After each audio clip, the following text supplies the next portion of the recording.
Assalamualaikum warahmatullahi wabarakatuh. Sampurasun kadulur-dulur di lembur juga baraya di kota kumaha daramang. Wow, gila pastinya ya.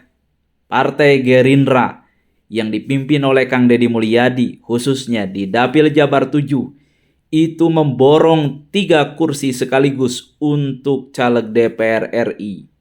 Siapa saja 3 di antaranya, yaitu Kang Deddy Mulyadi sendiri dengan raihan suara 371 lebih. Dengan raihan suara 371 ribu suara, dan menurut kabar dari berbagai media, Kang Deddy Mulyadi dinyatakan sebagai peraih suara tertinggi di Republik ini ya. Kemudian yang kedua diraih oleh Dr. Putih Sari yang masih dari Partai Gerindra. Kemudian suara terakhir ke-10 itu diraih oleh Obon Tabroni. Tentu fakta ini mengejutkan ya, bahwa satu partai di suatu dapil itu memperoleh 3 kursi sekaligus. Dan kita langka sekali di dapil-dapil yang lain, maksimal sebuah partai itu hanya meraih kursi itu paling tidak maksimal 2 kursi. Dan apa yang terjadi di Dapil Jabar 7, yang kalau kita analisa secara seksama, Dapil Jabar 7 ini merupakan dapil neraka ya, di mana 10 petarung asli itu adalah incumbent. 10 petarung incumbent, kemudian sederet artis, kemudian tokoh-tokoh nasional. Siapa petarung-petarung incumbent? Di antaranya dulu pernah saya kupas di konten yang telah lalu ya. Di antaranya ada Dadang S. Muhtar, kemudian ada Putri Komarudin, kemudian ada Saiful Huda, kemudian ada Ahmad Syaihu, kemudian ada Daeng Muhammad, kemudian ada Hajah Perawati, kemudian ada Rieke Diah Pitaloka, ada Saan Mustafa, dan tentu saja ada Kang Deddy Mulyadi yang kemarin asalnya ia juga sebetulnya incumbent dari Partai Golkar. Hanya karena Kang Deddy Mulyadi pindah dari Partai Golkar ke Partai Gerindra, lantas Kang Deddy Mulyadi disebut bahwa dia newcomer di Partai Gerindra. Tetapi secara keseluruhan, kalau kita melihat formasi yang diunggah sementara dari hasil rekapitulasi KPU, bahwa raihan suara didominasi oleh incumbent sekitar 80%. Jadi 8 dari 10 caleg terpilih dari Dapil Jabar 7 itu adalah incumbent.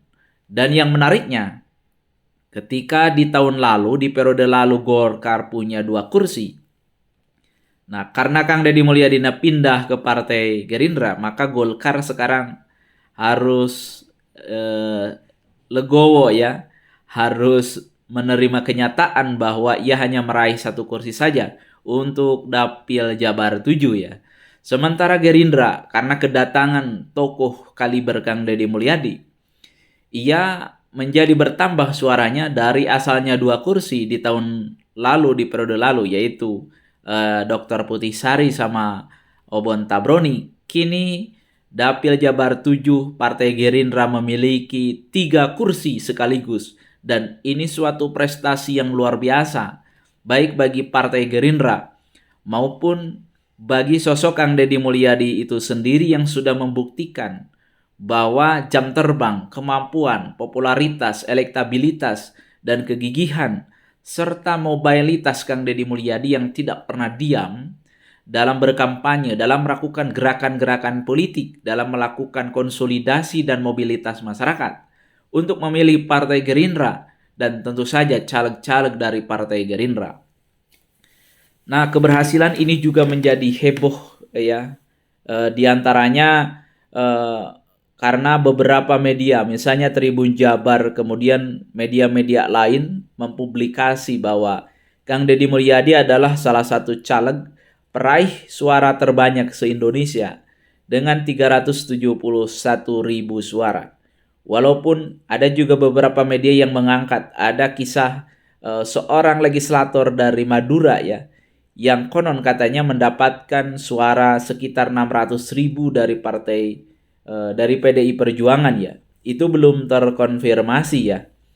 Tetapi apapun itu, bahwa raihan suara dari Dapil Jabar 7 yang diperoleh oleh Partai Gerindra sehingga menempatkan Partai Gerindra menjadi partai dengan raihan 3 kursi sekaligus, itu menjadi bukti bahwa bagaimana Kang Deddy Mulyadi dan kawan-kawan bahu-membahu secara solid, secara gotong royong bekerja sama untuk meraih simpati rakyat khususnya di Kabupaten Bekasi, kemudian di Karawang, dan di Kabupaten Purwakarta sendiri. Nah, dulur-dulur, raihan suara itu tentu nanti akan menjadi motivasi tersendiri baik bagi para caleg terpilih maupun menjadi pertimbangan bagi Partai Gerindra khususnya di DPP ya.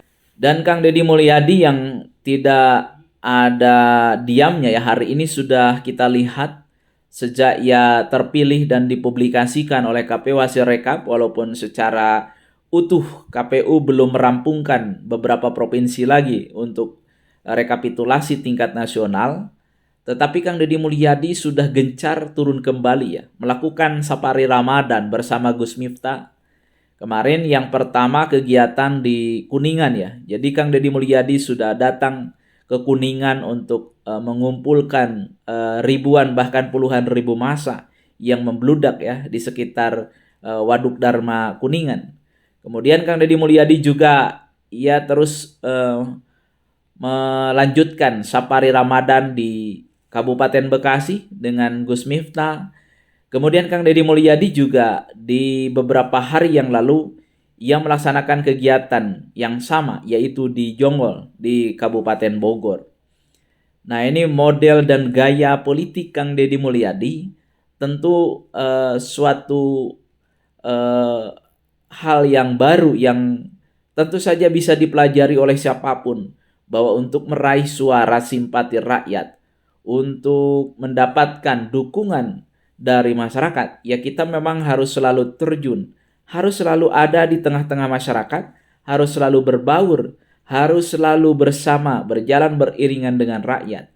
Ini adalah kunci kemenangan-kemenangan yang dimodelkan oleh Kang Deddy Mulyadi sebagai politisi yang lahir dari rahim sejarah Purwakarta, yang lahir dari sejarah rahim rakyat jelata, di mana ia selalu dalam salah satunya berbagai postingan di akun YouTube-nya yang sudah meraih 4, sekian juta subscriber, ia selalu dekat dengan masyarakat, ia selalu membantu sebisa mungkin, seadanya, semampunya, ia selalu menolong siapapun yang kesusahan.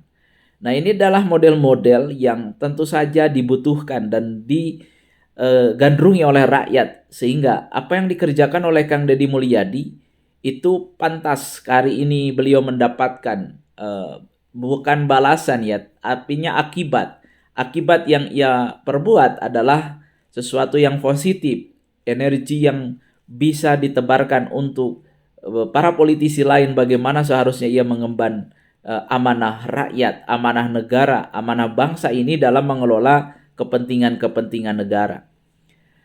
Dulur-dulur yang ada di lembur, juga baraya yang ada di kota, kita akan terus melihat dan memantau, juga mengabarkan dan mengulas apa langkah-langkah politik yang dilakukan oleh Kang Deddy Mulyadi.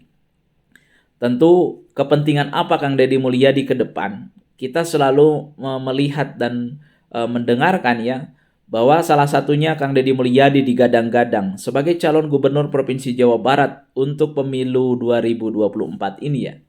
Tentu saja ini menjadi kabar baik bagi siapapun, bagi kita semua, bagi rakyat Jawa Barat, karena ternyata banyak warga masyarakat Jawa Barat yang merindukan sosok pemimpin modelnya model seperti Kang Deddy Mulyadi ya.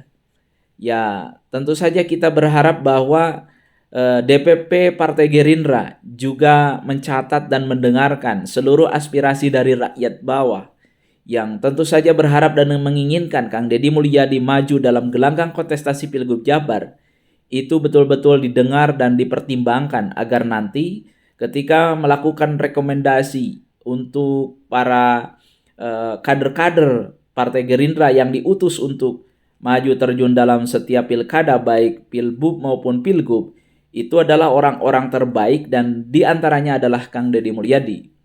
Nah, tentu kita berharap bahwa Gerindra betul-betul melihat sepak terjang, jejak rekam, langkah-langkah politik hebat yang dilakukan oleh Kang Deddy Mulyadi ini menjadi perhitungan, menjadi rasionalisasi bagaimana seharusnya seorang DPP Partai Gerindra kelak itu menentukan calon yang akan diusung di pemilu atau di Pilgub Provinsi Jawa Barat 2024 yang akan datang.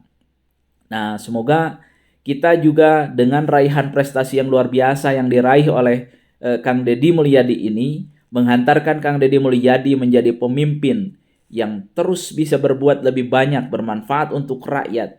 Dan tentu saja kalau Kang Deddy Mulyadi naik menjadi gubernur Provinsi Jawa Barat, maka akan lebih banyak aktivitas, pekerjaan, kemudian karya-karya yang bisa diselesaikan, masalah-masalah yang bisa diurai, kemudian problem-problem yang bisa dicarikan solusinya oleh Kang Deddy Mulyadi, termasuk saya percaya dan yakin bahwa akan ada banyak perubahan yang cukup drastis, yang cukup heboh, yang cukup besar di Jawa Barat ini.